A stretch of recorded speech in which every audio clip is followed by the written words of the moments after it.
তো hello guys, তোমরা সবাই কেমন আছো? আশা করি খুব ভালো আছো। আমি তোমাদের রনি। তো আজকে যাই হোক বেশ কিছু মানুষকে জিজ্ঞাসা করবো তাদের লাইফ হিস্টোরি এবং কে কাকে লাইফে কতগুলো রিলেশন করেছে, আর দ্বিতীয় কথা কে আগে কাকে ধোকা দিয়েছে।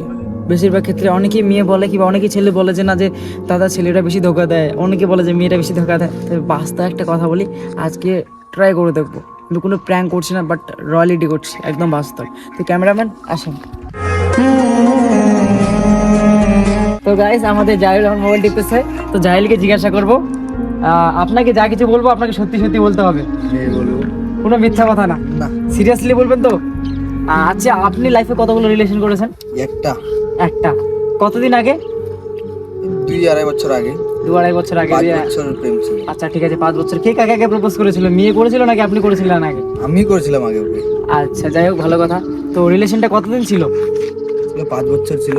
5 বছর, ভালো কথা। তো রিলেশনটা যখন 5 বছর ছিল, তো এখনো রিলেশন চলছে নাকি ব্রেকআপ হয়ে গেছে? না, 2 বছর আগে ব্রেকআপ হয়ে গেছে। অন্য জায়গায় বিয়ে হয়ে গেছে ওর।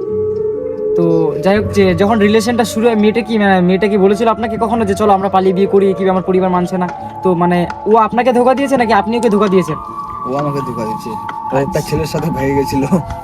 আচ্ছা, এরকম কি স্টোরি? হবে, বড় লোকের মেয়ে বড় লোকের ছেলে পাইছে, তো কি করবে।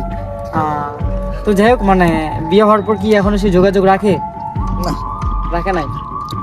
আচ্ছা, সে আপনাকে বলেনি কখনো যে যখন রিলেশনটা শুরু হয়, সে কখনো বলেনি যে আমি তোমাকে ভালোবাসি, কখনো ছেড়ে যাব না, কি পরিবার যাই হোক যেমনই হোক কখনো ছাড়বো না, এরকম কথা বলে নাই? অনেকবার বলেছিল। ওর মার কসম কত এগুলা জুয়ের বালাই মেয়েদের। সেই মেয়েটা নিজের বাবা মায়ের দিব্যি পর্যন্ত খেয়েছিল, তারপরে ছেড়ে গেছে।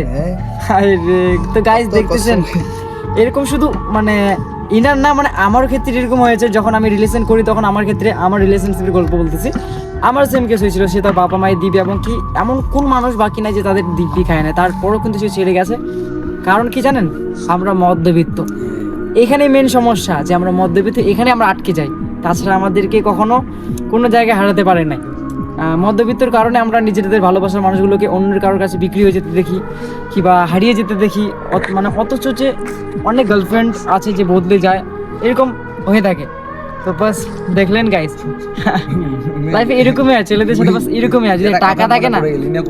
হ্যাঁ বলেন, মাতৃভাষায় বোঝো। হ্যাঁ বলেন। মুই ওর সঙ্গে প্রেম করতে করতে না নাই 5 বছর তো হয়ে গেলে, ঠিকছে।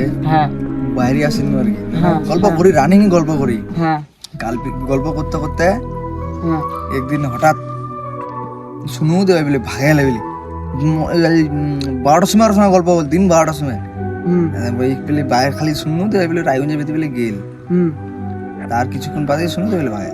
আচ্ছা, তার মানে এমনটা তো এমন, তার মানে ওদের মধ্যে মনে হয় পরীক্ষা দিয়ে দিবা যাবে বলে, টিউশন পড়বা যাবে বলে। আচ্ছা, তার মানে এমনটা হয়েছিল যে আপনার সাথে রিলেশনে থাকাকালেও তার লাইফে অন্য কোনো ছেলে ছিল, ওই জন্য মানে কোনো একটা সুযোগ খুঁজছিল সে, হয়তো তারপর অন্য কারোর সাথে পালিয়ে গেছে। জানতাম আর কি, কিন্তু ও বলছিল আমার বেস্ট ফ্রেন্ড হবে, ইয়ে হবে।